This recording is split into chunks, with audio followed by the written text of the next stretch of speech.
Hello students, कैसे हैं आप सब। तो आज की सीडीपी की चाइल्ड डेवलपमेंट पेडागोजी की क्लास में हम बात करेंगे role of heredity and environment की। ठीक है, डेवलपमेंट में क्या रोल है अनुवांशिकता का और हमारे एनवायरनमेंट यानी कि पर्यावरण का किसी भी बच्चे के। तो सबसे पहले हम समझेंगे हेरिडिटी क्या होती है। देखिए, अनुवांशिकता क्या होती है, जो हमारे पूर्वजों से हमारे अंदर आती है। जैसे कैट का बच्चा किटन होता है, ठीक है, काऊ का बच्चा काफ है, ह्यूमन का बच्चा चाइल्ड होता है। तो जो भी हमारे अपने पूर्वज हैं, हमारे से जो पहले की जनरेशन है, जैसे हम उसकी तरह दिखते हैं, वो सब आपकी हेरिडिटी होती है। अब इसमें भी इंडिविजुअल डिफरेंस होता है।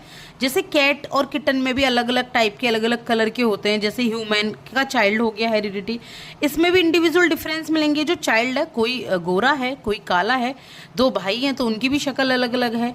ठीक है, बिल्कुल फीचर्स सबके अलग अलग होते हैं। तो ये इंडिविजुअल डिफरेंस होते हैं जो बॉडी में, शेप में, लुक्स में लगते तो अपने पेरेंट्स, अपने सिस्टर्स, अपने ब्रदर्स की तरह हैं, लेकिन ये आपके जो है इंडिविजुअल डिफरेंस में आते हैं। तो हेरिडिटी जो है, ये सब क्या होता है, हेरिडिटी होती है। अब डेफिनेशन की बात करूं तो डगलस और हॉलैंड ने क्या बताया है हेरिडिटी के बारे में। इन्होंने कहा है कि once heredity consist of all the structures, physical characteristics, functions, capacities derived from parents, ancestry और स्पेसीज।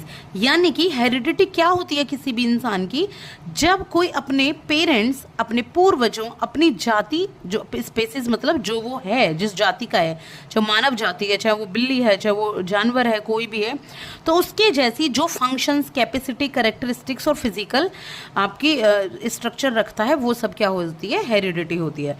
जैसे डॉग है, अब आपको पता है ना डॉग कैसे चलता है। डॉग अपने पैरों पे चलता है, ठीक है, किस तरीके से, लेकिन इंसान नहीं चलता ना। तो इंसान ने वो कैपेसिटी, वो फंक्शंस अपने पूर्वजों से प्राप्त किए। अब हाउ लाइफ बिगिंस, अब जीवन कैसे शुरू होता है, हम इसको समझेंगे तभी हमें पूरा हेरिडिटी समझ में आएगा। सबसे पहले मदर के जो पेट में कॉन्सेप्शन होता है, यानी कि गर्भधारण होता है। 9 मंथ्स होती हैं ये बर्थ से पहले के। मेल और फीमेल के रिप्रोडक्टिव ऑर्गन्स होते हैं जो जर्म सेल्स को प्रोड्यूस करते हैं। मेल जो होता है, मेल के जर्म सेल्स को आपके स्पर्माटोजिया कहते हैं। फीमेल के जो ओवरीज में होते हैं जर्म्स, उसको ओवा कहते हैं। इन दोनों से मिलकर आपकी यूनियन लाइफ बनती है, एक लाइफ होती है।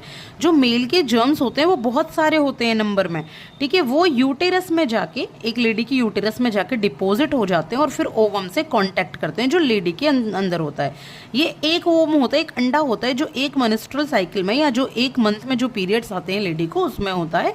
उसमें फर्टिलाइज्ड जो आपका एग होता है, वो क्या उसमें होता है, सेमी फ्लूइड मास, ठीक है, जिसको साइटोप्लाज्म कहते हैं। साइटोप्लाज्म से न्यूक्लियस बनता है। न्यूक्लियस जो होते हैं, ये इसके क्रोमोसोम्स होते हैं।